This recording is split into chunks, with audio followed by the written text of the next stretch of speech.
Hey guys, welcome. Hat Tuesday number 9. Hat Tuesday number 9. Man, again, we're just stacking them up, you know. Obviously for those folks that were, tuning in last week, hopefully you guys caught that, but we had a really great kind of very organic discussion, right, between Robert Galt of Wolfbray Custom Hatters as well as Paul John Murphy of PJ Murphy and Son. Uh, I probably spoke the least amount on any show on that show. Yeah, I think it was just the right amount, meaning I didn't really need to do anything, right? Essentially, just kind of see if there was any lull, but there were very few lulls once Robert and Paul got going there. So I was just enjoying that conversation, to be honest. So hopefully you guys did too.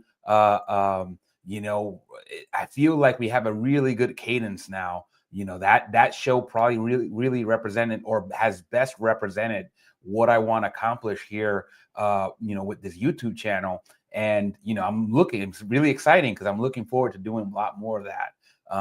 So hopefully you guys enjoyed that as well. It's just really great to have a couple hatters on there, and then myself to kind of just kind of provide a little interference from a vintage hat nerd enthusiast point of view. Obviously, we have Ian and Josh usually in the audience providing a lot of their commentary. So it really is good, and obviously besides hats, we just kind of like want to know what's going on in our daily lives, right? When we are in our careers or our OTH lives or other than hat lives. So it's been a lot of fun. Hopefully you guys have been having a lot of fun with it as well. And hopefully we'll just get a little bit more of that. We'll bring in some new guests, right? I've been talking to Brad Bowers, aka the Hat It Professor. Just trying to come up with a time. I know that we may not be able to join in at the same time during maybe a Hat Tuesday, but I already told Brad I can reel up a hat chat anytime I want. So pretty much it allows me to have that flexibility in the format to be able to get everybody in there. And then we got Morgan joining us. How you doing, Morgan? Morgan, man, it was really fun meeting you and meeting Steve over at Benncraft. And I'll be back. I'll be back in New York pretty soon. So maybe we'll do it again and and have some fun. So that's kind of what I'm in it for, right? I'm in it to have fun and meet my fellow hat nerds, and just geek out in our nerddom, So I don't know. I mean, for the most part, there was a couple folks that on Facebook that responded, Morgan, and you probably saw some of the responses. They were like, "Oh, well, I'm in New York City. Why didn't you tell me?" It's like, well, I guess I didn't know you were in New York City, but it is nice to see that there are a decent number of other hat nerds. You kind of would expect it in New York City, but it's still nice to see. So for you guys, I will send a message saying, hey, I'll be back. If you guys want to get together, maybe we'll finally get together with Kevin. That would be nice. I'm really down to do any and all of that. So we'll see. Then I'll be like the first week of November. And then we'll see what we can happen. Again, barring everybody's schedule. I know people are busy. I don't want to obligate anybody. So, we'll have fun regardless of the number of people. So, but yeah, Fedora Friday has been going really well. I've been getting a really good amount of feedback, especially lately. I don't know why lately, but it seems like lately, and it could just be that it's just finally getting a little bit more traction. Maybe the algorithm is working in my favor. But it's nice to see, right? It's like folks are like, hey, I'm really liking the series. I never get tired of that, right? Because, again, we're just like I mentioned before, we're very self-motivated, but at the same time, having a self-motivation and some external motivation is always a good combination. And, when it comes down to it. So, again, I have no idea if we're going to be able to get some of our guests on here, but, we'll give it a little bit of time. There's no really any real reason to rush. Again, just following up on what I've been mentioning, which is last week we intended to do the evolution of headwear. And we just never really got around to it, only because we had such a great organic discussion. I'm okay doing that same thing today, to be honest. Like I said, I'll plan to talk about what I've uncovered in terms of the evolution of headwear. And I know that I'm not doing it justice, right? It's like, as a researcher, when you go into a topic, you're like, there's so much more here, but that's okay. We don't have to gonna get it all done in one shot, right? This could be something where, I mentioned something this week, and then next week, or maybe 1 month from now, somebody says, hey, remember that discussion we had? This is what I just uncovered. And that's fine. Like I said, this is how it should be, because that's how like real life conversations happen, right? Like nothing just happens really programmed. I guess television back in the day was really very programmed. But I think we kind of moved a little bit away from that, right? And ever since we kind of gotten to like streaming, right? Now we kind of control what we want to watch when we want to watch it. For the most part, right? Programming still exists, but we're kind of that on-demand culture now for the type of content that we want to watch. That's why YouTube is so successful, and that's why Netflix and Amazon Prime and Hulu and Disney streaming and all those other streaming platforms are so successful, is that people really want to be in control of the type of content that they're watching. Again, I feel like that's even like makes it even cooler that you guys kind of spend some time with me. You could be doing so many other things, but you guys tune in here just to watch this this gentleman here bloviating about hats. So I'm it's not lost on me. So yeah, it's basically it's exciting. I feel like things are picking up, and I just feel like there's going to be something big that happens that I can't even anticipate. Hopefully that happens. If not, I'm okay. I'm okay keeping on until the next thing, the next evolution, or or revolution, who knows, happens with the channel. I am okay. For those folks that I have gotten feedback, as like in terms of like upping the production, value of the streams. I'll get there eventually. I just want to let it happen like in kind of baby steps, right? As I get more comfortable doing these shows, get more comfortable bringing in guests, right? Once I kind of feel like it's that right time, I will do that, because again, I really do want to reinvest back into the channel and into you guys, so that you guys can enjoy it even that much more. So bear with me right now. And who knows, maybe it doesn't happen, right? Maybe at some point I'm like, you know what, guys, I took it as far as it can go, and maybe it's starting to get boring. At that point, I won't I'll try to like, ease out of it. That way you guys aren't left hanging. But I can only do this as long as my energy levels allow it, right? So it's just what it is, I don't want to kind of get up here and start dragging. That's kind of why I switched away right away from that everyday format, because I kind of felt like, okay, there was no way I could sustain that level, that kind of input, or not input, output, for every single day. Otherwise what happens is I won't have any kind of new hat experiences, right? Because I'd be busy preparing for every day to stream, and I wouldn't be out there interacting with the public and getting some more experiences to talk about. One thing I did want to mention for those folks that have followed me on Facebook, and I guess on the Fedora Lounge as well, is obviously I attended a Halloween party. So I kind of did what I've done last couple of years, which is I went as one of the Blues Brothers, which was kind of funny because, one, it's not a really high effort costume for somebody like me. So it's really easy to do. And that's part of it, right? I like to kind of do easy if it, also I love the Blues Brothers. But I went as Jake Blues, and a lot of folks were like, Elwood, you're Elwood, right? I'm like, oh, I guess I could be, but my plan was to be Jake. And I guess, I don't know. I get, and when I start seeing some of the photos from that evening, I'm like, I guess I can see why people thought I was Elwood. I guess because of my longer face, right? Jake Blues has a little bit more of a rounder face. Ever since I lost weight, right? Like when I used to be 300 pounds, maybe it was like, okay, Jake, right? But somebody says like, yeah, you're not big enough to be Jake.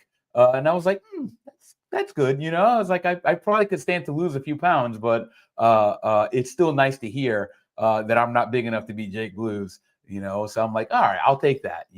So who knows? Maybe if everything goes, maybe next year I'll go back as the Blues Brothers, but this time I'll do Elwood. Right? Hey, Josh, how's it going, my friend? How's it going? Man, Josh, you know, I guess I shared already that I bought my first Western, but you are having an impact here on the channel and on my hat journey, right? It's like, who knows? If I've never met Josh, I probably would have never picked up that Western. And it's just interesting to feel that Western weight felt, right? It's kind of like that thickness.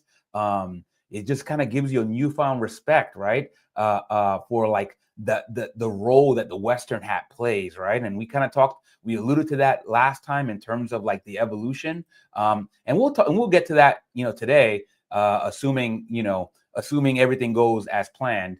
Yeah, Josh, exactly. It's a work hat. Yeah, that's the thing that, so obviously Morgan's, her knockaround hat, as we kind of saw, the Huffbud, those are thick felts. And again, the idea behind it is if you're going to have a hat that you're going to wear every day, not just every day, but you're going to wear it in kind of adverse conditions, right? Maybe you're going to go and take it to work.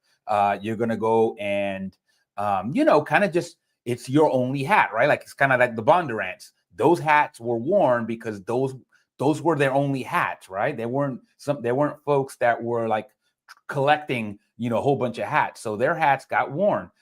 So when you have that Western weight, it really makes you appreciative of, the idea that Paul kind of brought about, which is, well, what do you hope to accomplish with this hat, right? Is this going to be something that you just wear maybe once a week to go to church, right? Or are you really going to be doing some really grimy stuff, right? Like, are you going to be wearing it to work, or if it's a felt hat, are you going to be wearing it during summer, right? In which case, it's going to gather all that sweat, and it really has to kind of be built a little tougher. So maybe you're going to go for a more Western weight type of felt. Those are things that I honestly didn't really appreciate until like I started this channel. I started interacting with you guys. So again, in terms of the what's in it for me, that has been really a nice little payoff, for me. And I kind of expected that, right? Because idea is that I was gonna learn, right? And we're gonna do it in kind of hopefully a fun way, to learn from each other. And I feel like we've already started, like that's already like mission accomplished, right? Now it's a matter of continuing that process, and doing it in a fun way, to the degree possible, right? It's like, obviously, I'm not going to sit here and juggle because I can't, or do some kind of like, I talked about that earlier, Josh, in terms of like upping the production value. There's, I'm limited in terms of like my ability to get up here and like entertain, right?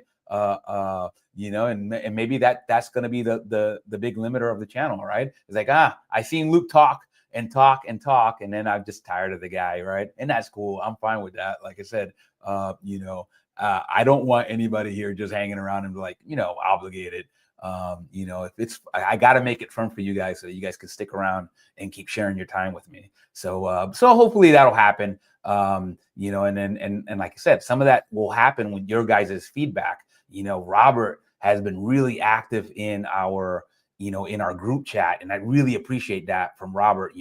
He's got ideas, he wants to share them. And the nice thing is, I'm the type of person, and this is the type of channel where, we try to incorporate your feedback, right? I mean, it may not happen right away, right? Because some of the feedback could be like, well, I got to really do some stuff to kind of get to that, to make that happen. But it doesn't mean that it gets ignored, right? We bring it in and we're like, okay, how could I do that? And then, you never know, like the answer might not happen to me right away, but I could go out on a walk and I'd be like, got it. That's how I'm going to get it done. So that's just the way it goes, right? So we'll keep rocking with each other for as long as we can keep rocking with each other, and hopefully the channel elevates and then kind of meets and hopefully exceeds expectations, right? I'm trying to, so I appreciate it. But yeah, the topic for today is the evolution of headwear. So again, I don't know. I didn't hear from Paul in terms of his availability. I didn't hear from Robert, But if they do chime in and come in on screen, then I'll definitely welcome them, and we can have a discussion here.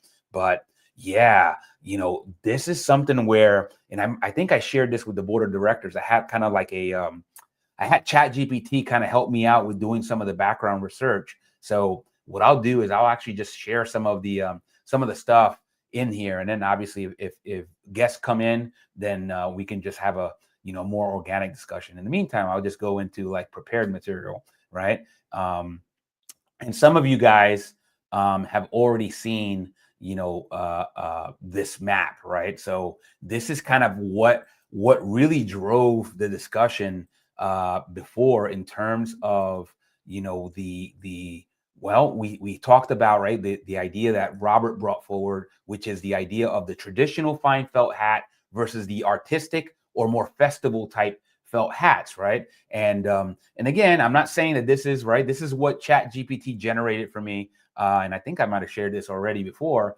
but I want to kind of reiterate it just so that we can kind of get back to how we got to that topic of the evolution, right? And one thing that I believe that me and Josh, I don't even remember who actually brought it forward. I don't know if it was myself or Josh, but I think I directed it towards Josh, because Josh is one of our hatters that I think really represents that festival, or at the very least the Western style, right? And my I guess the comment maybe I made it, which is, it seems like the map kind of lumps in the artistic and festival style hat, when it comes and draws this map. And then in hindsight, I'm like, oh, well, I guess it didn't really dawn on me that, well, Western hats are the genesis of both of these styles, right? It's kind of like part of the evolution. It started off in the US as the Western style hat, right? In that kind of the mid 1800s, right? We mentioned this before, that Stetson got start in 1865, right? And love it.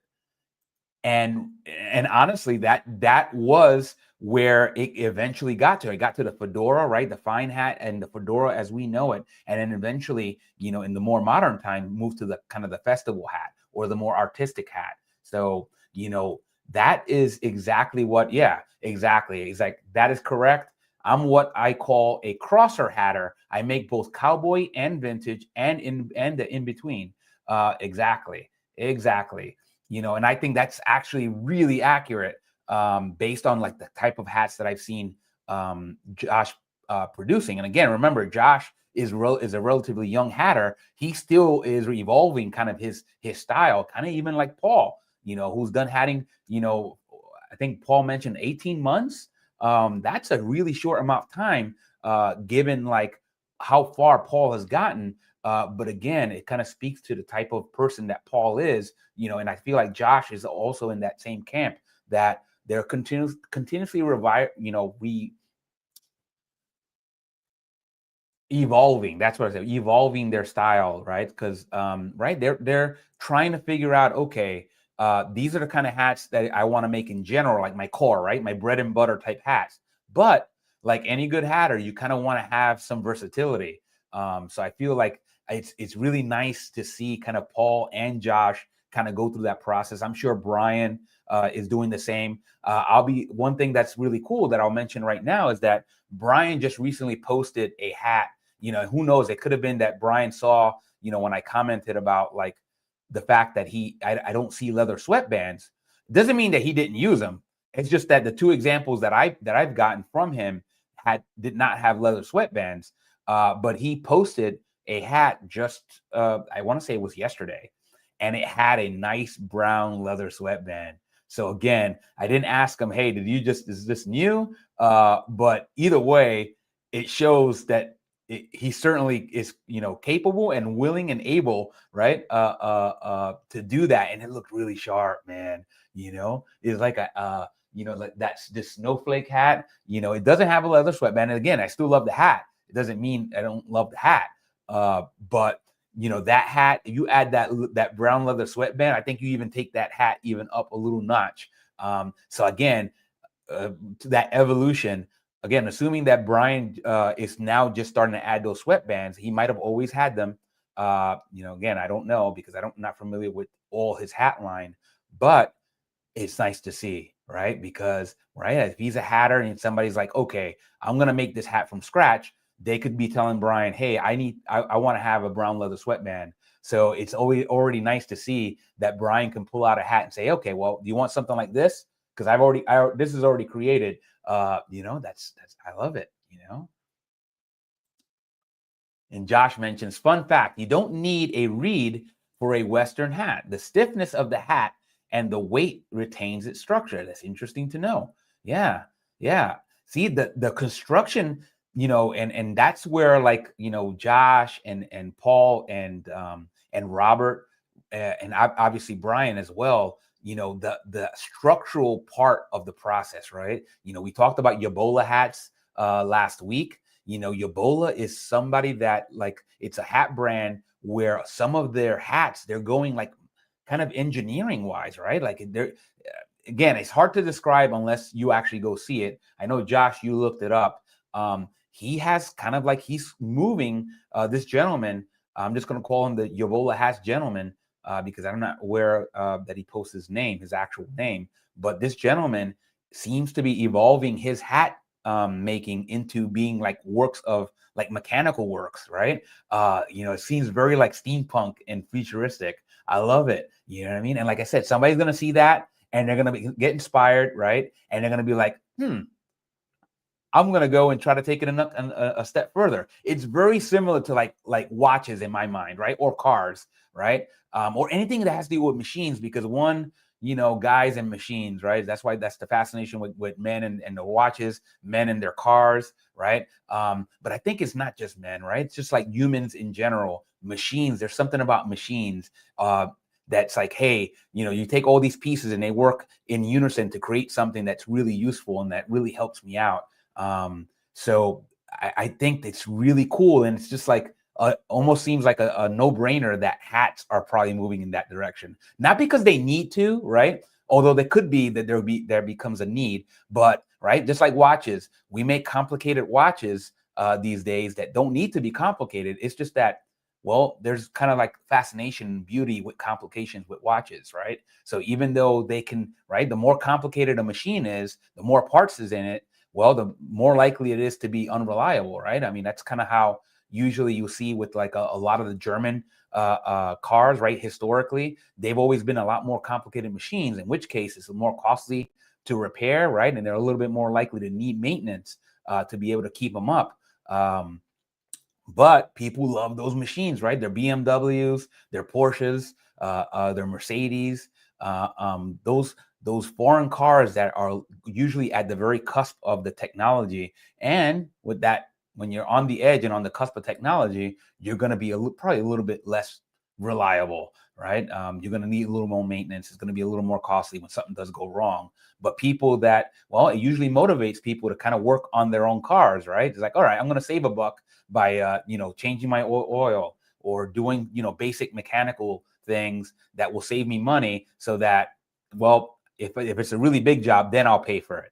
I'll pay a mechanic to do it. So, it really does kind of increase your tie, right? So when you're able to work on your car, and I do this, and I say this as somebody that has very limited mechanical ability. I do some stuff on my car. Luckily, I have a kind of a Toyota Corolla that really doesn't need a whole lot. But there is kind of like that thing about fixing your own car or doing something to better your own car that kind of increases the relationship you have with that car, right? Like you're more invested in it when you do your own work. And if hats go that way, wow, that could really be that next step that really maybe, right? Like if we did have like a renaissance, right? Where hats became back in vogue, well, I can see those hats leading the way because, well, if you get some, that segment of folks that really love their complicated watches, they love their complicated cars, and now they're going to wear a hat because it's also complicated, right? Well, right, it's that, again, it's like that symbiotic relationship, right? It's like that hat needs me just like I need that hat, right? It's like you got to love that. So we'll see. Again, I could be speculating here and it could be a nothing burger. Hey, we got our first guest. Paul, welcome, my friend. Hello. I got muddled up with the time changes, so It's No an age worries. thing, you No know. worries. Yeah, no problem. How's it going, Paul? All right, thank you. Yeah, and yourself? Doing well, doing well. Like I was mentioning earlier in the stream, I went to my Halloween party over the weekend, and it was a success. I went as a blues brother. Most folks guessed the wrong blues brother, and it didn't really dawn on me until like I saw the photos. I'm like, okay, maybe I do look more like Elwood than Jake. When you grow up as like a bigger guy, and then you lose a little bit of weight, you always still have that picture, that mental picture of yourself as a bigger guy. So I just didn't dawn on me that some people would look at me and say, no, you're not big enough to be Jake. I'll take a compliment. it. Yeah, I'll take that. Good. Yeah. Good. What about you, Paul? Any new hat news? I've had some news that I'm about to get my FEPSA felts, so I'll share those with everybody. Right. If you think it's worthwhile, I can share the sort of felts that I've got in stock, and you can see the different colors, the different weights, and it just gives people a little bit more of an understanding of what's out there and what hatters like myself and Josh, what we might, and of course Robert and Brian, what we might keep in stock, because so on the one thing, you don't mind waiting for the right felt if that's what you want. Yeah. An actual fact, I have to say that having just ordered from FEPSA, delivery from Portugal to the UK took 8 days, which is really very quick. 8 days. Wow, that's impressive. So it's very good, isn't it? So I'm really pleased on the service that I'm getting from that company and the support. Yeah. They're very enthusiastic about supporting small businesses. So if there is anybody in the States that wants to buy felts and try out FEPSA, I'd go on their website. I'd sign up for an account and try it, because they'll you don't have to be a business. I mean, obviously it helps to be a business because they ask you for certain reference numbers, but you can, in the UK, you can get those numbers without being in a business. But anyway, it's something I thought I'd share later on in the week. But this is a hat I've been working on recently. It's it's not quite finished yet. I've got to do the inside, but it's a 100% rabbit fur felt. It's I guess it's like a silver belly color, isn't it? It's quite a nice color. It's Western weight, so 220 gram weight, and inside I've put one of my wider sweatbands in there, and I've yet got to do the lining. I think I'm going to put a nice bright red lining in it, and I'm going to put some red stitching to hold in the bow, and probably a few bits round the brim. But a nice fun hat for somebody, for like this sort of style, Yeah, that looks great, Paul. I think last week you had just started, I believe, on that same hat. It's one of those things where, like I was mentioning earlier, in terms of watching the evolution, right?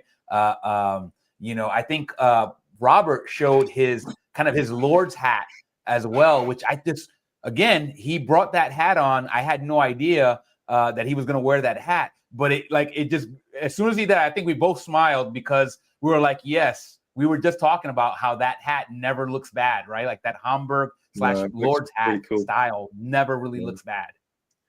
No, it's there's some classic styles in hatting, of course, and you pick them up on your journey, and I think that's right, Josh. Yeah, and I think the thing for me is that it's still quite exciting to work out what are the shapes and sizes that suit people's faces and body shapes and things, and always trying to sort of push the boundaries of what looks good. Yeah, and I can see you're still rocking the green. It still looks sharp. This one's slightly different to what I've worn. I've got others, but this one's 100% FEPSA beaver felt, and it's a trilby rather than a fedora, because it's not a very big brim on the hat. But I quite like it because it just sits on me nicely in the car, and so it's just inside. It's just pretty straightforward, but it just sits nicely on the head as a bit of a hacking hat. But honestly, once you've tried a beaver felt fedora, it's very difficult to go back because they're so soft and so Yeah, comfortable. yeah. But I heard the same you know, thing. And I guess that's my next step, right? It's like I gotta find that beaver hat because, well, you know, it's like everybody says something similar. They're like, well, it kind of ruined me on everything else. Yeah, I think so. But you know, it's if you can find a good secondhand one that's been around for a while, they're great value. But here's a little story. Do you remember I said and shared that I bought the Hufford hat recently? Yes. And I showed it on here. I really love that hat, but it's just not quite big enough for me. It's sort of there but not there. And I thought, okay, I'll put it up for sale. And I thought that putting it up for sale, it would sell really quickly because they're £340, I think, £335 here in England to buy one and get it shipped. And I had it up for about £150, £160, something like that.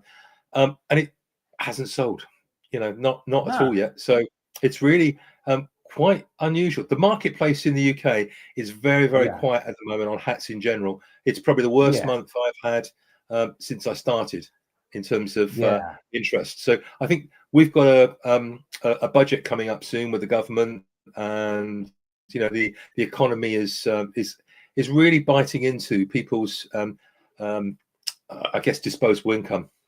Morning, Nettie. Hey, Nettie. And you know, I guess hats are the last thing that people are really going to spend their money on when things get tough. But it's just I thought feedback that right now, if you've got the ability, you might well pick up some really good hat bargains.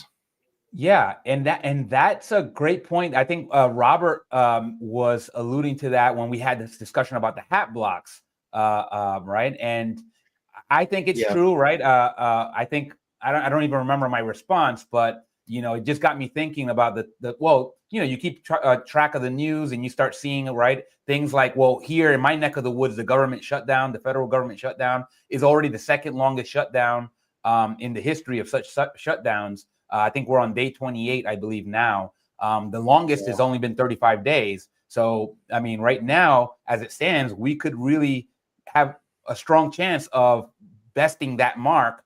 And, you know, with that said, that means, well, in an area like here that is so dependent on the federal workforce, they're not making money, in which case they're probably not buying hats. They're thinking about paying their mortgages and their, you know, and rent, food, and other expenses that are a little bit more of the, you know, the needs instead of the wants. And again, it's just basic economics, right? And we talked about Ray Dalio. The main thing that I learned from Ray Dalio that I guess I kind of knew, but until he said it, it was one man's spending is another man's income. That's how economies work. Yes. Yeah. And it's like brilliant. Yeah. You know, it's simple but brilliant. And it's like once you realize that, then you're like, oh, of course. You know, and it's like a domino effect. It's just the way, and unfortunately, fortunately, right, we got to the you know, when the benefits of having a global economy, right, there's the many benefits, and then when things start going sour, it becomes the downside, which is, well, other economies depend on other economies now, and it becomes kind of a global problem, even if it's one country that's really suffering. So it's kind of one of those things, unfortunately, for our hat hobby, because, you know, obviously we can't eat our hats, even though I want to sometimes, especially Morgan's hat. You know, it really is kind of more of the wants. And that's why it's really important to have these discussions, only because there's somebody out there that wants to really splurge big. But I always caveat that with, well, make sure that you're not going overboard, right? You're not overextending yourself, because, well, you hate to have to sell your hat. And you're probably, if you have to sell your hat in a hurry, you're probably not going to get the amount of money that you probably could get if you weren't in an emergency situation. Yeah. You know, these are the kind of life things that we talk about here. They're not fun things, fun situations, but, you know, again, it's one of those things where it's like, if you can be proactive in that respect and kind of measure yourself in terms of your hat collecting, and that's why education is so important. Morgan said it best when she was talking about education, right? And education doesn't always just mean going to and taking a class. You can get an education just by being a member of this YouTube channel, right? We're folks that kind of been, we have a large amount of collective knowledge here and hat journeys, and we could shortcut your process. If you're just getting into hats, you might be able to just reach out to Paul or to myself or to Morgan or to Josh or to Robert, and we could kind of probably save you a lot of money by just knowing what do you hope to accomplish with your hat. I mean, I think a couple of good points there. I think one is that we've talked about supporting your local hatters, and that's great. But I think the thing for me is those hatters, those people that are coming into hatting for the first time. I think probably Robert would probably, I hope he'd probably support me on this. Is that it is a tough game, and it's something that you shouldn't leave your full-time job for. It's something that you learn for it to become a passion of yours as a hobby, and then on occasions when you can sell a few hats, and it enables you to turn around your collection, or in fact make some money on the side, so that you can buy more interesting tools or more felts or whatever it might be, materials and things, to further your hobby. I think that's a very important thing, just to keep it in perspective, because it'd be hard for anybody to start and do a full-time job in hatting these days, unless you can get an apprenticeship in with an established hatter, of course, and those are becoming fewer and far between, sadly.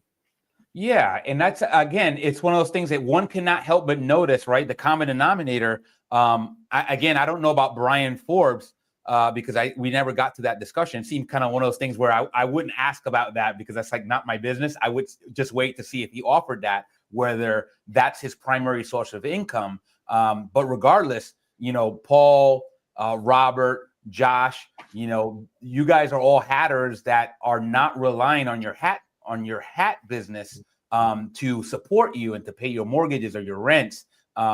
So I feel like that right there should tell you, well, it doesn't mean you can't do it, right? Because I never want to squash somebody's dream, but you have to be very careful, especially when you're not somebody that lives by yourself, right? A lot of us have partners, and we have a duty to be fiscally responsible and to kind of take care of our families, right? If we started a family, we want to keep that family, right? And keep that going, because that's our support network and they rely on us.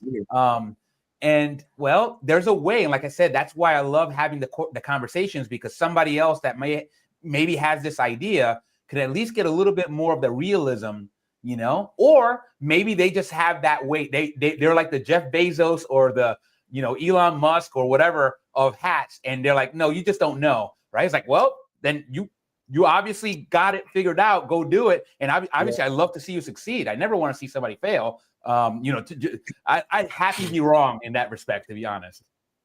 I think what we're selling these days, is more than just the hat and the experience of making the hat. It's actually the style that goes with it. And I think this has become more obvious in when I look at other hatters in the UK. They are considerably younger than me, but they've got a certain style about them, and it might be revolving around leather, or in terms of leather jacket or jean jacket, or looking really sort of pop star cool, if you like. And some of them have even come from that background. There's a guy called Paul Ventris. He's doing very well at the moment, and I think he comes from that background. And we're selling the dream around the style that the hat fits in with their lifestyle and clothes and their wardrobe, so to speak. So all of that needs to come together and make a perfect match, really. But I'll tell you what the other thing was I was going to mention is that you mentioned about collections and people coming into hatting and things. What would be great is to perhaps put aside an idea for another program where we perhaps pick out maybe 7 or 8 hats. Maybe we ask the guys that are not coming onto the videos, but actually are online, just to put together, what would be your 8 hats?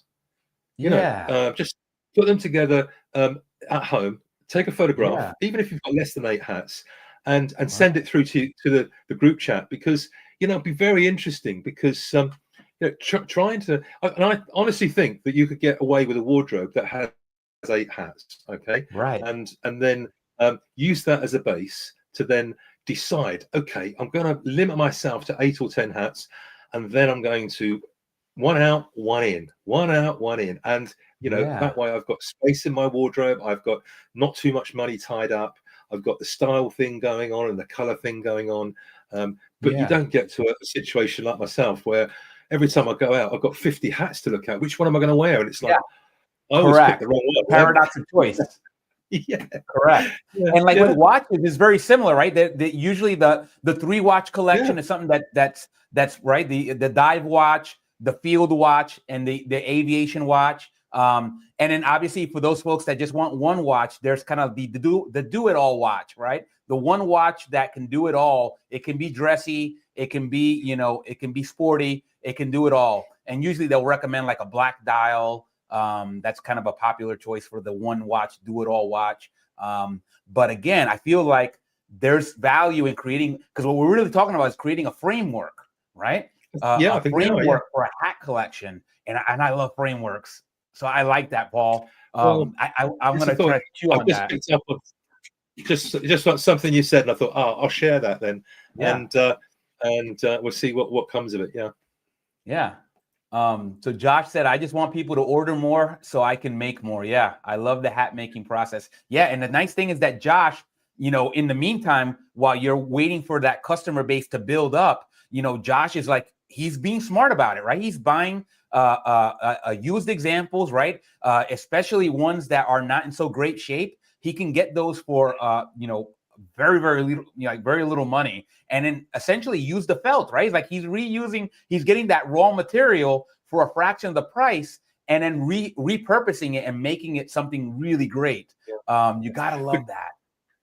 But you know what, Luke? You can get hold of an old hat, you can deconstruct it, you can brush and clean the hat, you can even soak it in water and clean the felt. And as long as it hasn't got the wear on this point here where somebody's pointed out about that, you can reshape it. I mean, as long as you're not trying to go smaller than the felt was when it first started off.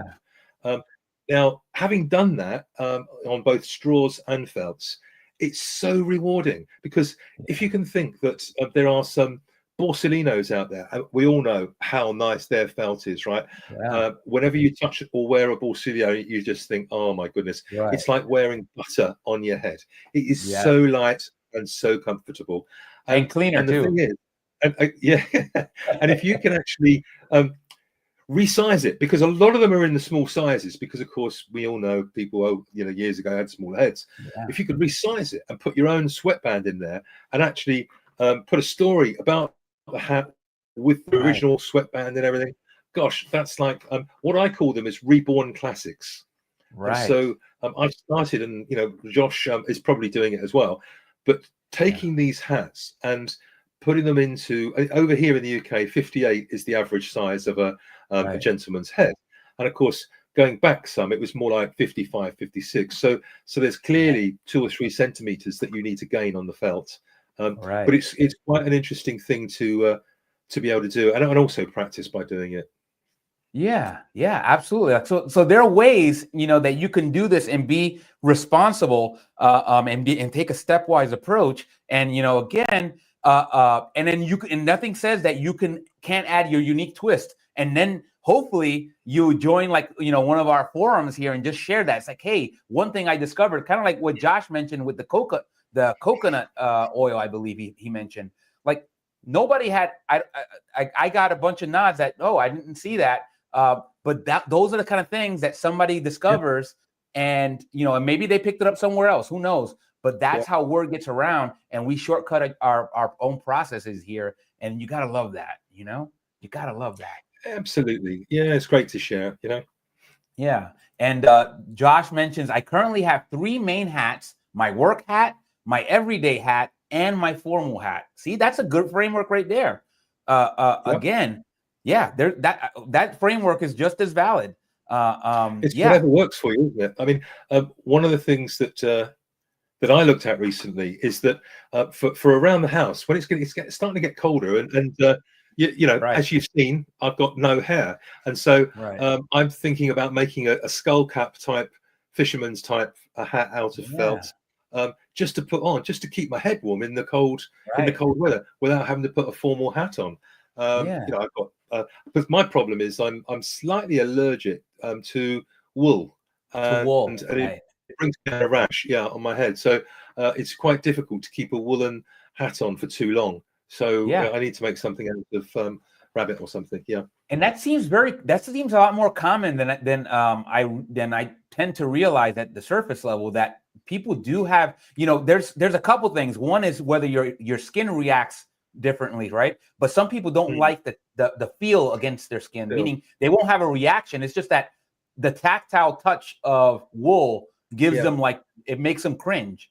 And that counts, right? That's you may not have to go to like a doctor, but you want to have something nice around you. Yeah, that's quite right. Yeah. But it's however many hats works for you as a collection. That's the thing. Right. Yeah. And I'm going to start thinking a lot more about that framework. And then we'll pounce it around, during in our board of directors group chat. In which case, when everybody seems okay with it, we'll just make it a topic in a future show, and we'll kind of share what we got, and then we'll see what the audience, right, what they have. Right, in terms of reactions, and obviously nothing's going to be the end all and be all, right? Just no framework is going to be the end all and be all. But the idea is, as these ideas get propagated, you might start seeing later down the road people start talking. It's like, well, this framework seems to like fit the most, right? The most parsimonious framework for hats, and that's kind of how things happen. I know it happens like that in science. Maybe you put a poll out on social media, Luke. All your posts on social media. Maybe you put a poll out and say, look, out of these, and you name several hats, and you just say, look, people just vote for what would be in your collection. Yeah. Like I could, like, for me, like, I know that when I go and I develop each YouTube video, they'll ask you for keywords. I will put, I put several keywords, but I always have fedora, I have Hamburg, I have bowler, and I also have pork pie as 4 keywords that I always have in there. So, like, for me, it just feels like those, and obviously, if I extended it out, I'd put Panama and what have you, top hat. But that right there might be the basis, right, in terms of styles. I want to have all the styles, or at least a certain major amount of styles, in my collection. Yeah. There's no here's wrong the way thing, to do Luke. it. Us over the other side of the pond, we think that all you Americans wear cowboy hats, Western hats, Right. And I was really taken aback when, in fact, I think it might have been the map that I saw when I first joined you. Yeah. I was taken aback when I saw that. I was like, "Ooh, I got that wrong."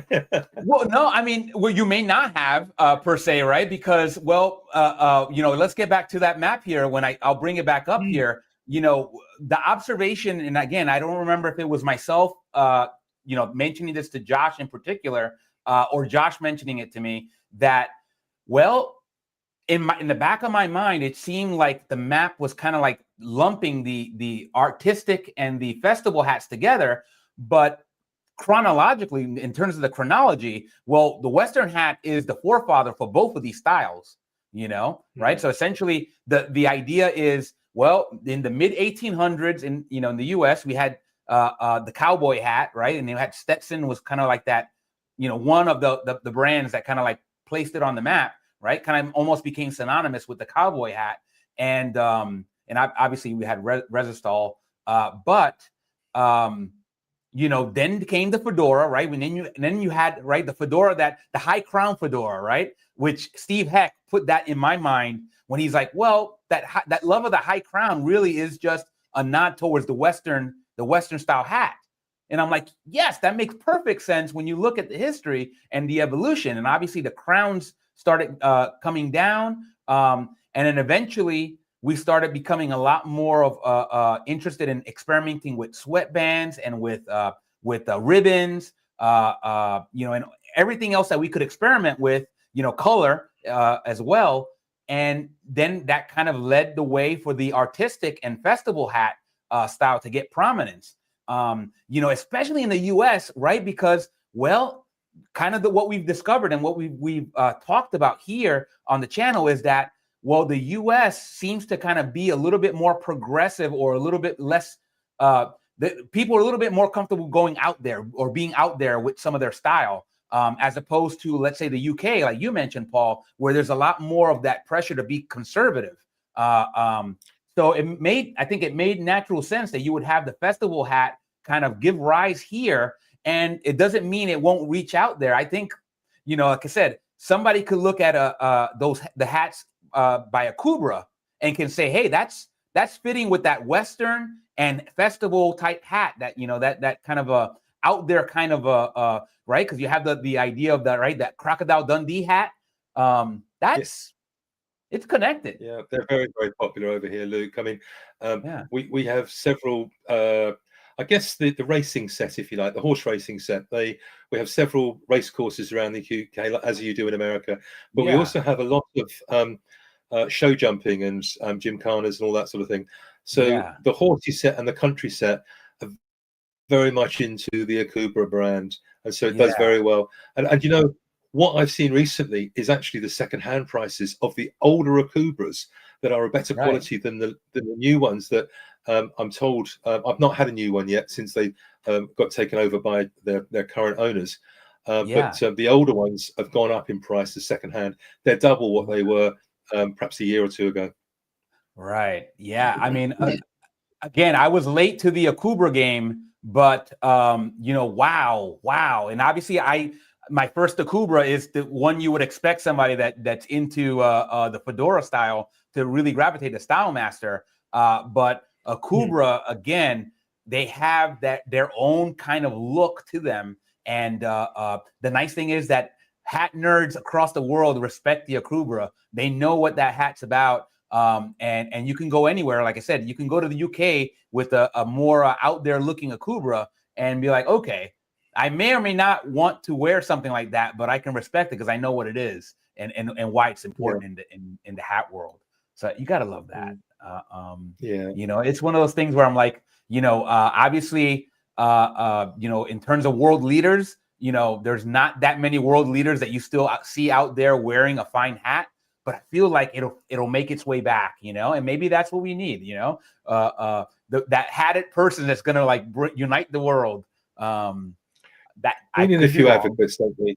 Yeah, I mean, look, Johnny Depp is helping us out here, and we've got a few others. But it just needs a president to put an open road on again, or somebody in the forefront. I mean, clearly a number of these pop stars are doing quite a bit to improve the exposure of the hats. But like everything in life, it always goes in full circle, and it just gets reincarnated. And I suspect that's what will happen here. I hope that's what happens here. Well, I'll tell you, you just mentioned the open road, and I would be remiss if I didn't mention, the show. I don't recommend this show, right? Well, I do recommend it, but I don't recommend it. If that makes any sense, right? It's kind of like the Robin and the Seven Hoods. It's kind of like a guilty pleasure, right? Like you watch Robin and the Seven Hoods not because it's this tremendous work of art. You watch it for hat candy, right? But Tulsa King is on its third season, and I couldn't help but notice that Sylvester Stallone's character now is wearing a fine hat, as well as one of the villains is wearing an open road hat.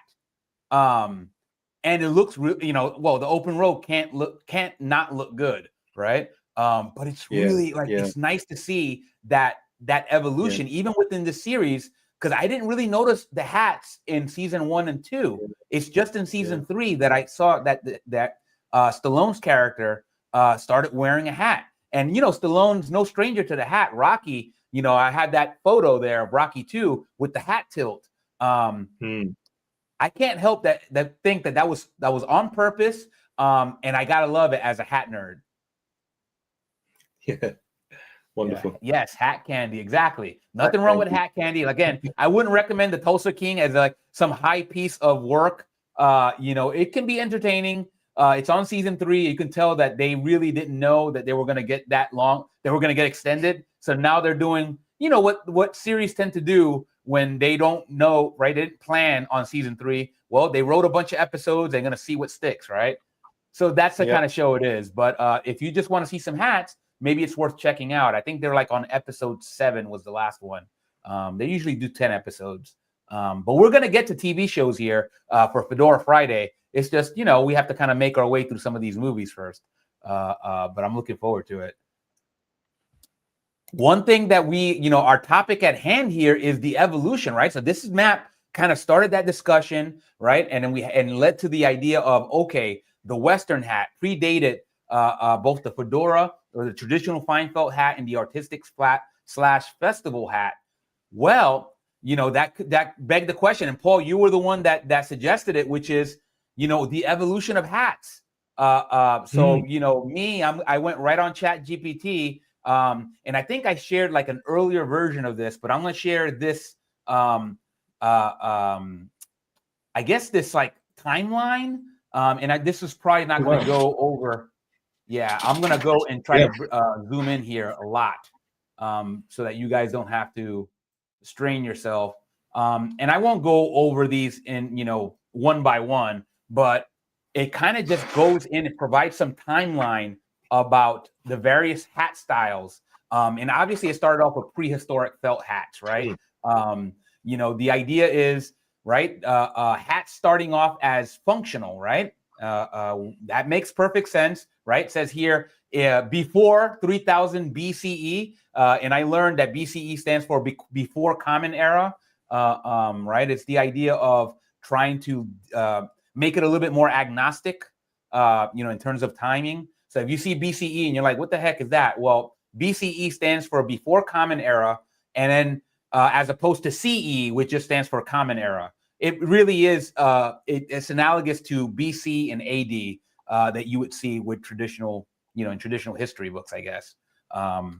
Yeah, it says here, before Christ existed also. Okay, that's interesting. I did not know that one. ChatGPT told me before Common Era, but yeah, I can see that too. So I'm with Morgan. That's what I thought it was. Yeah, well, ChatGPT has been wrong before, and it could be wrong still. So you guys may be actually right. So that's what it told me. It made sense, right? Because it sounds more agnostic when you say before Common Era, and that way it's, you don't get to have to say Christ, which doesn't means the same thing for everybody. So yeah. In terms of like the originator, right? Obviously prehistoric hats, and they're made of animal, right? Animal fur, animal materials, and this is done for basic covering. However, it started getting into like, and I won't go into here, but really in terms of my timelines, they really jumped into the Egyptians, right? And the Egyptians were one of those early peoples that started using it as a form of status, right? And they talked about like the Egyptian headdress. And I wanted to show some photos. Everybody kind of knows the headdress, the Egyptian headdress. But this is just an example here. And I thought it was really cool because, again, when I was thinking about like hat wear, this didn't jump in my head. But once I saw it, I'm like, yes, of course. The Egyptian pharaohs, right? So again, early on, we're seeing two examples, right? The very first two examples that we just talked about are one as covering from the elements, right? Something that is going to help you out and keep you warm, to keep you alive. And the very next thing is something to indicate status. And I thought that was kind of beautiful, to be honest. So really, we're talking about like a variety of, right? Essentially the very same thing that exists today, the reasons for wearing a hat, right? Paul wasn't necessarily trying to keep warm, but he was trying to keep, protection from the elements, right? Right, from the sun's damage. So again, that functional, and also, I don't know if it's form or what that, like the idea of status, something like along those lines. And you see that common element in a lot of headwear. So I started getting a lot of more examples, and I'll go through some of these here. Obviously, I won't be comprehensive. There's going to be a lot of examples here that we show, that I'm not going to, a lot of examples that will be missing from the slideshow. But I just want to give a flavor to some of these because, well, I just think it's cool. So we'll take a look through some of these photos. If anybody has any, they want to kind of, mention anything, or I don't know a lot of these hat styles. These are just things that I collected based on what ChatGPT told me. But it'll be pretty cool. I think you guys will dig it. This here is a Greek, what's known as a Pitassos.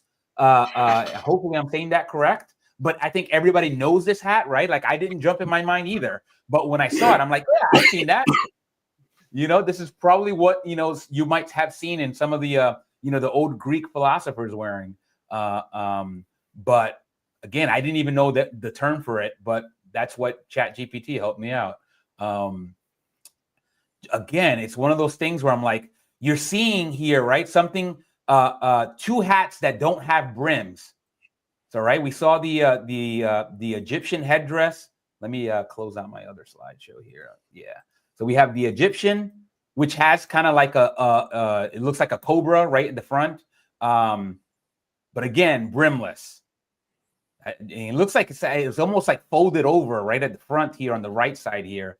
But again, I feel like you'll start seeing, when we start going through some more of these examples, you will start seeing brimless up until you get to see some brims. So I thought that was a big factor, right, in terms of early hats versus later hats. When did brims come about? That is a significant event because you're seeing some of these early examples that don't have brims. So here we have kind of a Roman, I think it's called a pileus.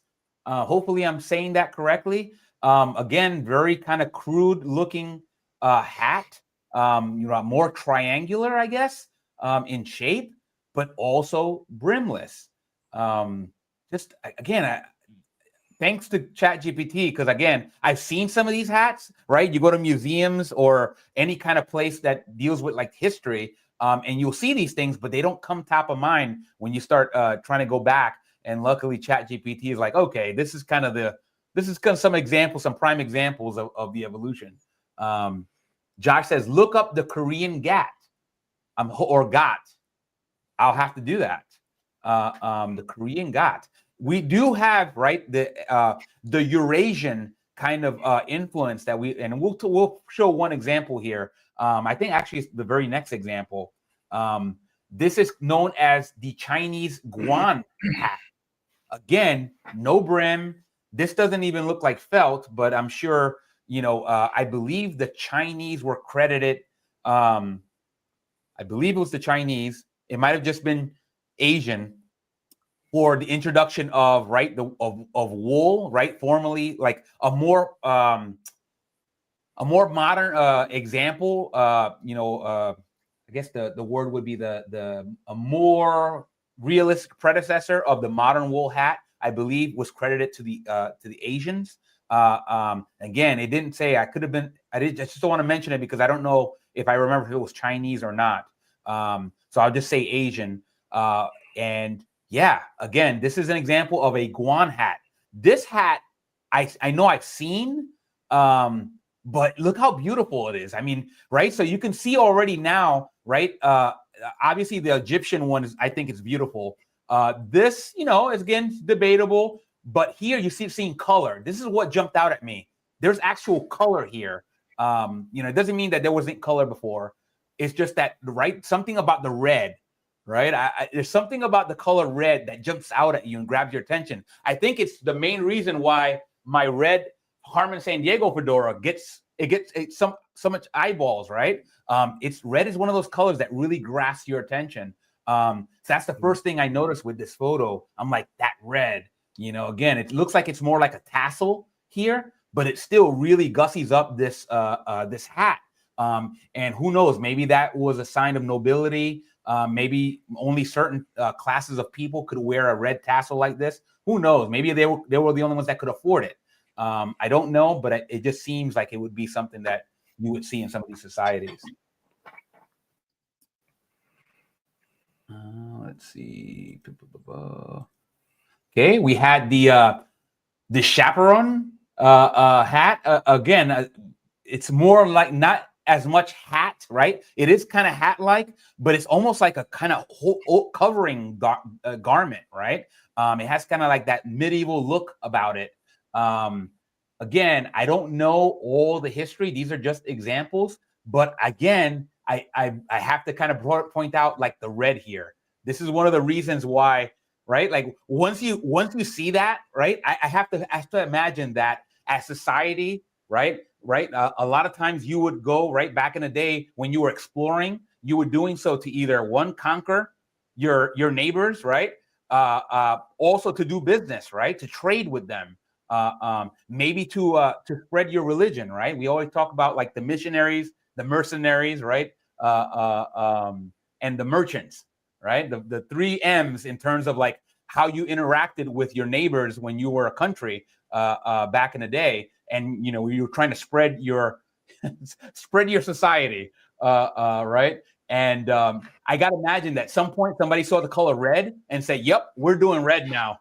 Get me some red." Again, I'm speculating, but it just makes sense to me. Here we have a medieval coif. Again, everybody kind of has seen this. I don't know about you guys, but you know, over here, you know, at least in the DC area, I feel like it's not just the DC area, but there I got introduced to something called Renfest or Renaissance Fair. And it's basically just a way for people to kind of dress. It's almost like like cosplay. People will get dressed up in kind of medieval outfits, and it doesn't have to be medieval. Some of them will go in as like, you know, I've seen people go dressed as Batman to Renfest, but more often than not, people will dress in kind of more of a medieval type of dress, right? The women will dress with kind of like those very close knit garments, right? That kind of enhances the cleavage, and then a lot of the guys will dress in something like this. You know, this coif, and some of them will carry even like fake swords, right, to kind of get into the spirit of Renfest, and it's kind of fun, right? There's food involved. They'll have mead, some mead for you to drink, some food, and they'll even have like jousting, like something like you would see in a place like there's a chain here called Medieval Times. So it really does kind of like, again, whether this counts as a hat or not, this almost seems kind of like a garment, right? But it's still, right? It's still a head covering. It's headwear. And again, now we're seeing something that is another function, right? So here we're seeing something, right? Besides the fact that you want to indicate status or protect, right? Protect from the elements, there's the idea of something for war, right? That's another theme that's related, right? So some of them are related to war for protection, but really we're talking about communicating. We mentioned this before about like the idea of Bill the Butcher, right?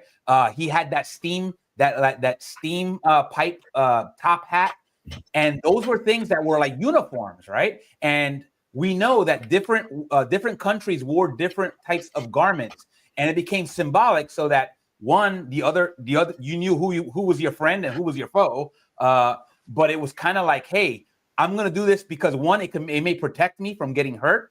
Also, it may intimidate, right? That's the other function of some of these garments that are used for war. We want something that looks really badass, where somebody sees us from across the hills and they're gonna run. Right. The best war is the one you never have to fight, right? So sometimes these garments could be used in that respect. They're like, you might as well surrender now when you see this. It just psychologically, it gives you kind of like that ultra powerful image of headwear, the power of headwear. Let me keep going here. And Paul, obviously, if you need. I don't want to dominate the conversation, but if you want to interject any of it, please do. Just enjoying it. I'm just enjoying it at the moment. Yeah. Oh, no problem. No problem. Here we have kind of a cavalier hat, right? Everybody kind of knows the Three Musketeers. This one happens to be a modern. I don't think those hats were in leather. I could be wrong. I always thought of like the cavalier hat as more of a felted hat. This is probably pulled this photo from somebody selling a modern cavalier hat, or you guys could tell me maybe they were leather. I just don't know it.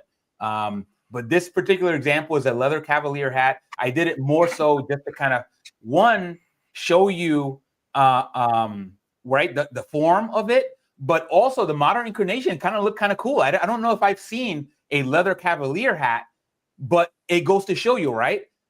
This would be a festival hat, right? This is somebody selling a cavalier hat, but in leather. And what a badass, you know, kind of incarnation of the cavalier hat, right? They took something old and then just changed the material. And now it's kind of like, wow, right? I don't know if you would see a biker wearing it, but maybe you would, right? Right? Bikers love leather. Maybe if you're going to see a biker in a cavalier hat, it would be this one. I just thought it was cool. But yeah, it definitely is one of those styles. And again, when I think of the Three Musketeers, I'm automatically thinking about sword fighting, right? I'm like, these are folks that, you know, they were out for they were people that were justice, right? They were going to implement justice, and they were going to stick together, right? So you can see already here, you know, the idea of creating a uniform and something that's going to look really sharp, really regal, right? I'm better than you, but also I'm also tougher than you. So you can see the hats, and now, right, this really gives you a lot more of that nuance for when we do Fedora Fridays, right? And we talk about how the folks that are in charge of the costumes, they use their abilities as costumers and really try to get a hold of the character. What would a person like the Godfather, Vito Corleone wear on his head versus Michael Corleone versus Fredo Corleone versus Sonny Corleone, you know, or would they not wear a hat at all? These are things that obviously history is going to be a big part of this, right? It's like that. There's never a bad reason. There's never a bad.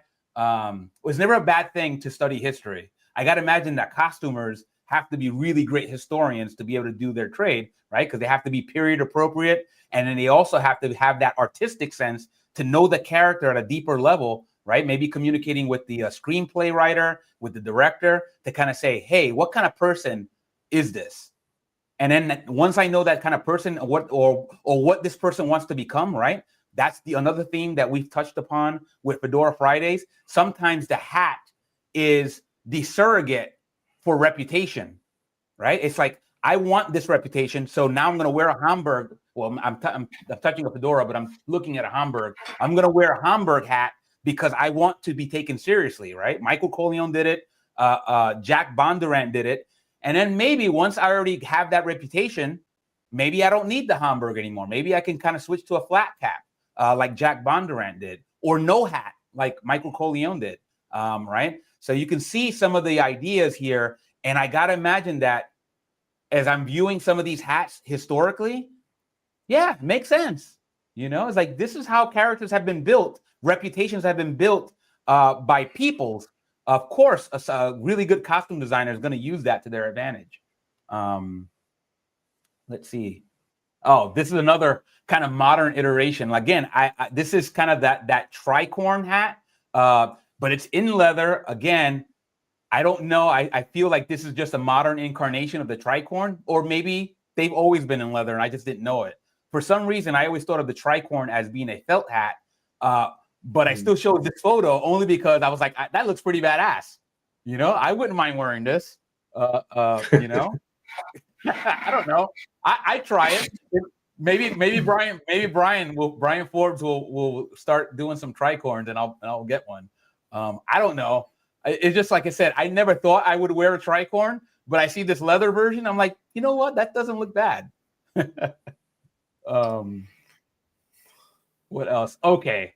Now we get into like what I mentioned before, right? In terms of like, right, the Russian style, what I call the Papakha hat. This hat I've seen so much. Everybody has seen this hat. This is the quintessential Russian hat, right? And we know that it varies, right? We talked about the various countries, right? Obviously, the Soviet Union was a much bigger territory that broke up into various countries. And that Papakha evolved as the various countries made their own interpretation of it. So the traditional Papakha, I believe this is more of a traditional Russian Papakha, and it served many functions, all right? Obviously, you look at this hat, you're like, okay, this is a very warm hat, right? Everybody already knows, right, the idea of Russia as being kind of like, right? I think everybody thinks of Russia sometimes, they only think of Siberia, right? The very cold parts of Russia. I know in my mind, I only because I've seen Rocky IV, right? When they went and did the fight, the big fight in Russia. So you see all the folks wearing their hats, and you're like, wow, that's brutal. You know, I think sometimes people think of that of Canada, right? You tell somebody, I'm from Canada. It's like, wow, must be cold. It's like, well, you know, we're okay, right? You know, it's just one of those things where it's like perception. But the other use of this hat is that it was something that was used also to, you know, in terms of war. So I'm going to show you the photo of the bird's eye view. This is the bird's eye view of the Papakha hat. And this is a very common, right? It's kind of like a cross. And I believe that's a religious, right? It's religious symbolism, right? We know that religion is one of the ways that, right, we go to war because there's religious reasons. We want to spread our religion. You know, we want to take over that territory to make sure we expand our empire. But this was also used as a way to identify themselves with each other as well, if I'm remembering that correctly. So, but I think it looks sharp. And guess what also is on here? Red. That's the other thing I wanted to point out is the red. I'm like, you see this? I'm like, red is one of those colors. I guess it's a human thing, but there's something that's very regal about the color red. And obviously you got red, you got black, gold, and red here. The color combination. It looks really sharp. I don't know. I got to get me a Papakha, you know? So I got to figure out a good place to get a Papakha. But what I wanted to show you is the other iterations of the Papakha. Now, again, in terms of timeline, I believe the Papakha came into prominence sometime, I think ChatGPT said even before the 18th century. So it didn't have a certain date of when it came about, but we're talking about a really old hat, right? And it's made of sheepskin. That's the one thing that that separates it out. And I'll get to like the later iterations, but let's just go. This is sheepskin. Hopefully that's right. I think that's right. But I'm going to show you how I really like, right? Everybody's seen the Papakha, but I'm a big fan of the UFC. This gentleman is from Dagestan. He is Khabib Nurmagomedov. He is from Dagestan, and he retired undefeated. This guy was a tremendous ground fighter, undefeated. The true story, at I think 7 or 8 years old, his video of his dad training him, and he's wrestling a young bear, like a cub, but he's 7 years old and wrestling a bear cub, because his dad was like, well, if you can take down this cub, you can take down any guy that you face across you in competition. I'm like, wow, you know what I mean? Like, if you want to build an image of somebody that you don't want to mess with, show them video of them wrestling a bear. You know, I don't care if it's a cub. It's still a bear in my mind. You know, I wouldn't wrestle a cub. But this is like this is a Papakha, but it's obviously a little bit more poofy, right? It's not as compact. But he would wear these when he would come out to the ring, and that's how I got to know, oh, this is a ceremonial headdress of Dagestan. And as slowly you started seeing other countries represented in mixed martial arts, you started seeing other variations. So I'll show you another variation by another fighter. This is Merab Devalishvili. I believe it's him. Doesn't matter. This is the hat that he wears. This is from Georgia. So this is the Georgian version of the Papakha. Again, very similar to the Dagestan version, but you can see that the felt is, right, like the sheepskin is a different color. So again, really sharp. It looks like, if you look at it very quickly, it almost looks like it's a guy with a very big afro. You know what I mean? Like the hairstyle, it looks like it's his hair, right? You can see the beard is kind of the color, but I don't know. I don't know if that's on purpose, to be honest. I would have to ask somebody that's an expert in this headwear to see if that was on purpose. It looks like, if I go really quickly, it looks like that's the guy's very own hair, but it's not. It's a hat. Now, again, also used for war. Do you know where I'm going with this? This looks similar, doesn't it? It is. But this is made, I believe, of bearskin, not sheepskin, right? So the idea is that this, right, it's kind of like the bearskin hat that's synonymous with like the French and the British, right? So right around, I believe they called it the Napoleonic era, right? So, but after the Papakha.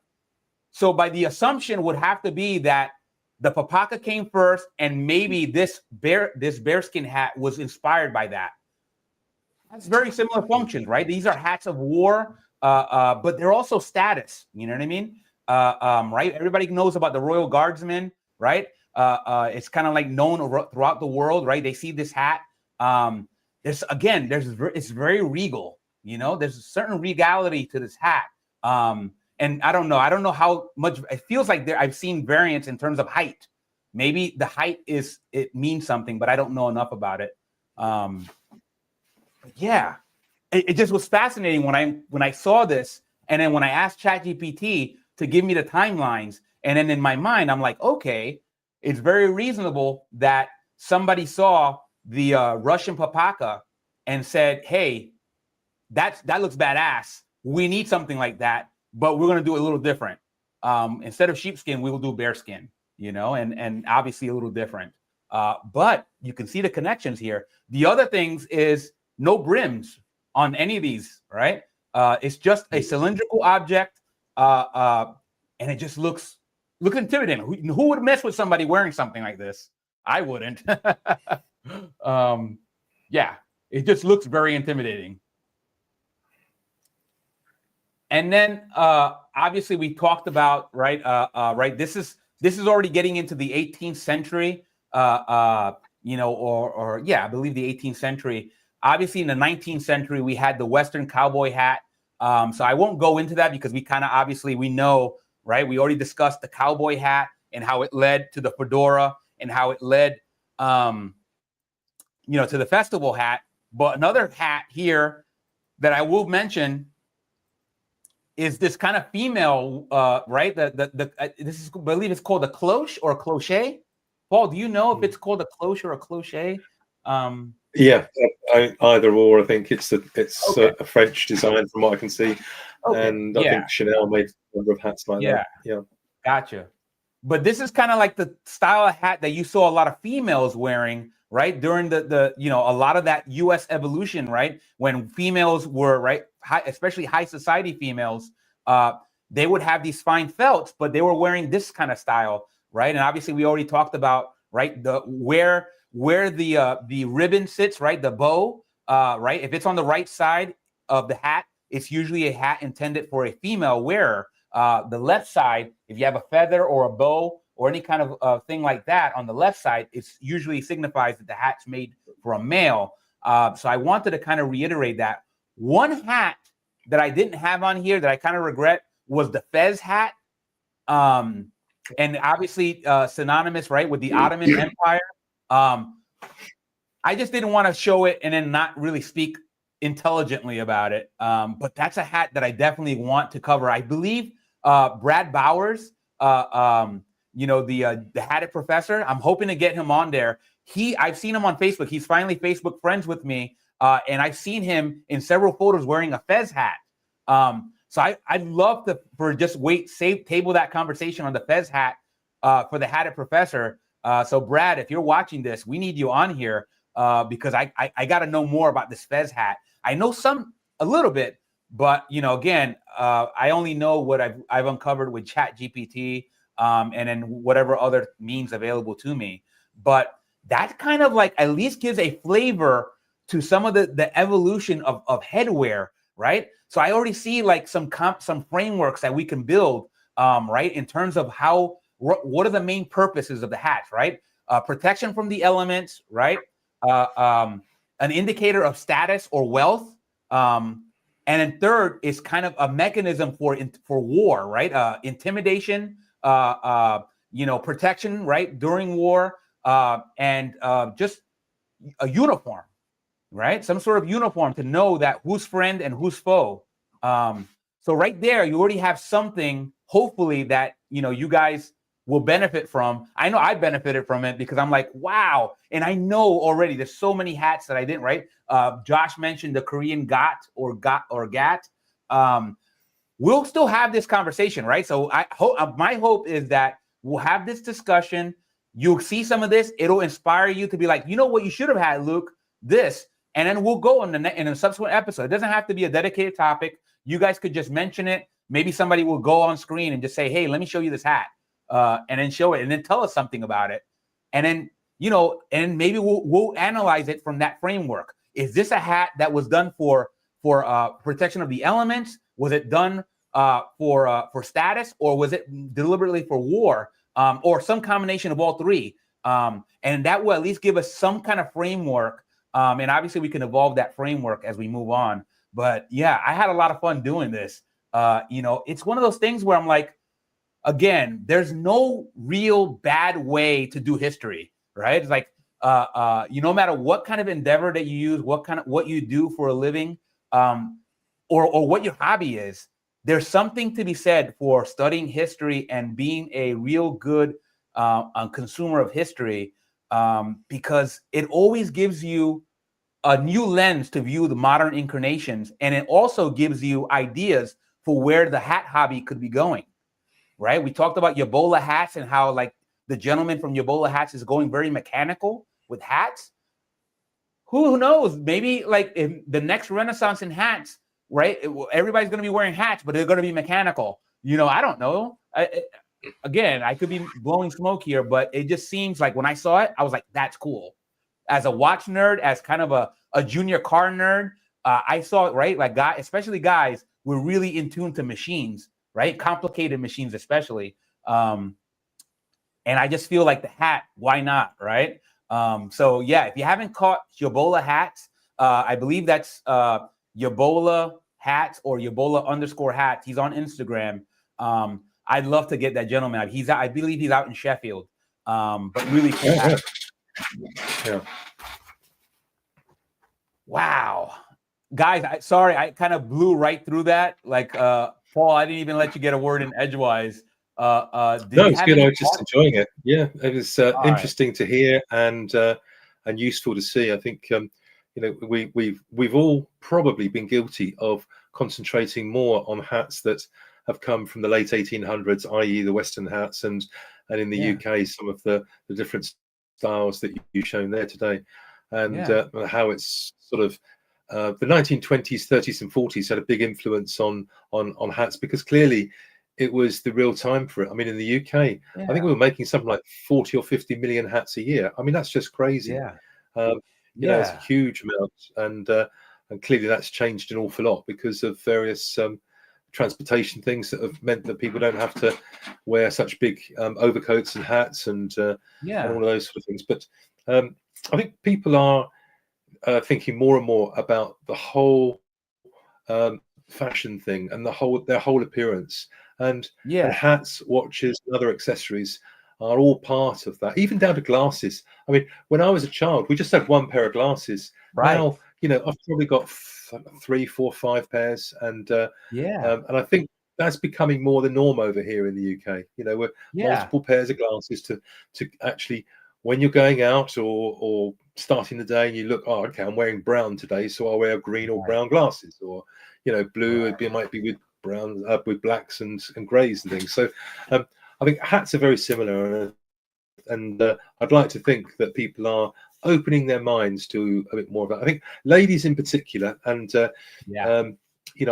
believe there's something over 500 milliners here in the UK, but less than 50 odd hatters. So it really is a trial for the guys that are trying to make hat for men to bring them along with us. That's a great point, Paul. And I think, again, as obviously your greater surroundings are going to provide some sort of pressure, right, to kind of conform to the greater society, right? We talked about the more conservative style of the UK, as opposed to a little bit more open style or freedom to stand out here in the US. But I feel like, right, because the world is vastly, because of things like YouTube, and all the other technologies that we have available to us, the world is becoming a lot smaller. So I feel like a lot of the things that we're seeing here, we're going to see some of that daring spread. And maybe it'll be reciprocal, right? Maybe there'll be kind of like that conservative style will come back, and because things happen kind of like in cycles or spirals, and I love it. And as hatters, that's for me, the benefit of this is I get to communicate this out to Paul, Brian, Robert, Josh, and any other hatters here, because you guys are out there looking for ideas. Right? It could be like one little thing that you saw on one photo and you're like, "Woo, I like that." Like, I don't want to do that same hat, but I want to take this from this style. And now you, right? I give you the name and then you can look it up and you're like, "Whoa, I'm going to do this." And then Paul will come on here, or Josh or Brian or Robert, and they'll show that, "Hey, look what I did." And it was all because of that one photo. And, and I feel a little bit better about it, because I'm like, this is how it goes. Again, I'm not a hatter. It doesn't mean that I won't be one day, right? Maybe one day I will. But this is the process, and like it's like your own interpretation. And it's like, what did I feel like making today? And then I'm gonna have at least here you have a platform, right? And on Paul's platform, Josh has a platform. We all have platforms where we share our creations or our hats that we just acquired. And we share them because, again, you never know, right? It's better to share because you may have just made the decision for somebody else to purchase or to make that next hat. And that's how the hat hobby keeps evolving, and I think get better, to be honest. Yeah, no, I think you're right. And what I find quite interesting is people like Hufford and Hornscough are over this side of the pond, and yet from a lot of the forums that I frequent, people hold the style and the quality of their hats in high esteem, and there's few people in America that are doing anything similar. So it's and there are those two gentlemen make hats that are more of the 1930s, 40s high crown style in high quality materials, and there are obviously people around like Optimo and the likes, and they are quite a different pricing structure, I guess. But it is very interesting to see how some of the tradition is coming over to America, and I think that what I mentioned it before, that we're seeing a lot more of this country and Western music scene. And I think that is also bringing with it the style of clothing that people are wearing, and in fact hats, and so. I think in the UK, we're seeing a lot more gentlemen leaning towards the open road with the smaller brim rather than the full-blown cowboy hat. The cowboy hat they'll wear out to a concert event or something, but out in the streets, they feel a lot more comfortable with the open road.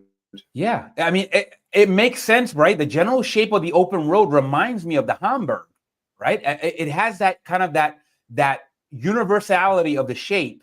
And there's, like I said, I feel like there, and again, without knowing the actual tie, I look at a open road and I'm like, I get a little bit of a Hamburg type feel with the curl. And then, again, obviously it's not the same hat, but I feel like there's like that shape that's probably responsible for that feeling that you get when you see that hat.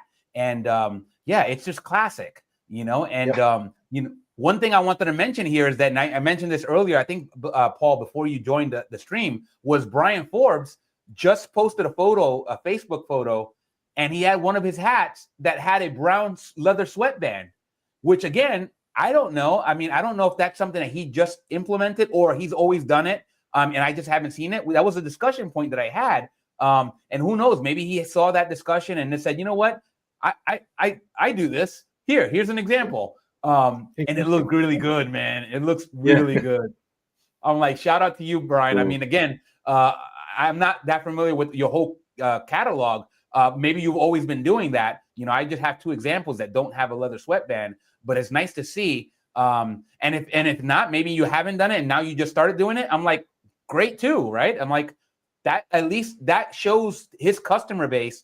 I can do that. Like, I have my own reasons, right? And Robert mentioned that before, is that there's a reason, a structural reason maybe for why Brian chooses to do the cloth sweatband. And he explained that. I don't want to reiterate it. You guys can watch that when he explains that, because I'll probably just butcher it.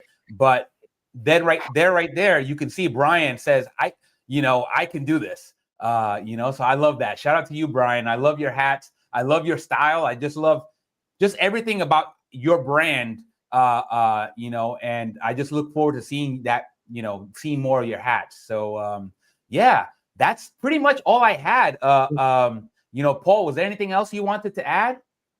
No, it's just been another good show, and thank you for expanding on the subject. And it's just a nice way to chill out for a couple of hours. So with like-minded friends. So thanks very much for that. And my pleasure, Paul. Like I said, I really appreciate your time and all the contributions that you've made to the channel. And all you guys. Morgan's here. Morgan's just had really exciting. Obviously, we miss Morgan, but Morgan's doing really great things.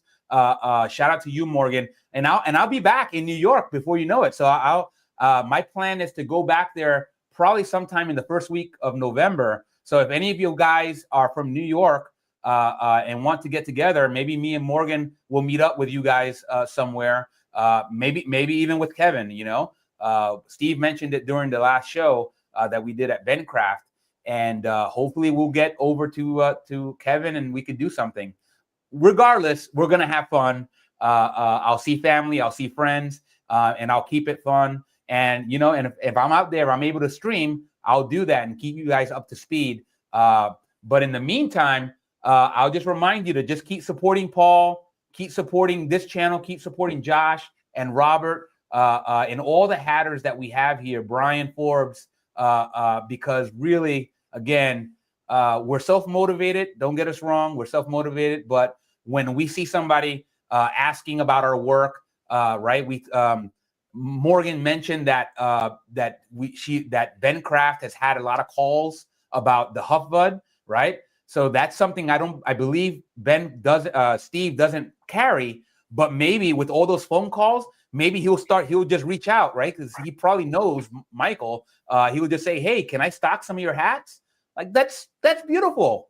Like if you guys demand it, Steve's gonna give it to you because that's what his business is about, right? Same thing that Paul does, and same thing that all the hatters do. They want to try to meet the customer demand, and you guys calling and asking Steve about Huff Bud is probably gonna make it really easy decision for him to go call Michael and say, hey, what can we do in terms of getting some of your hats over here? Because we got a lot of people that want them. That's how it happens. I love it. Yeah, let's hope so. Yeah. So keep doing that because again, it's really helpful. Right once we get to 100 subscribers, I will give away this hat. This is not like the prettiest hat in the world, but like I said, it could be a good first hat. It could be a good 100th hat. It could be a good first hat to restore. Whatever you want to do with the hat, if you decide. If you put yourself in there and you win the hat, we'll work out the shipping. And like I said, even if you don't support our channels, right? You know where this is going. Even if you don't support Paul, even if you don't support myself, except for Morgan, you got to support Morgan. Like I'm adamant about that. You know what I mean? Like we'll do fine. Morgan's 19. She deserves your support. So support Morgan in anything she does. But even if you don't, the one thing you got to do, stay hatting, my friends. Have a great day. Ciao, everybody.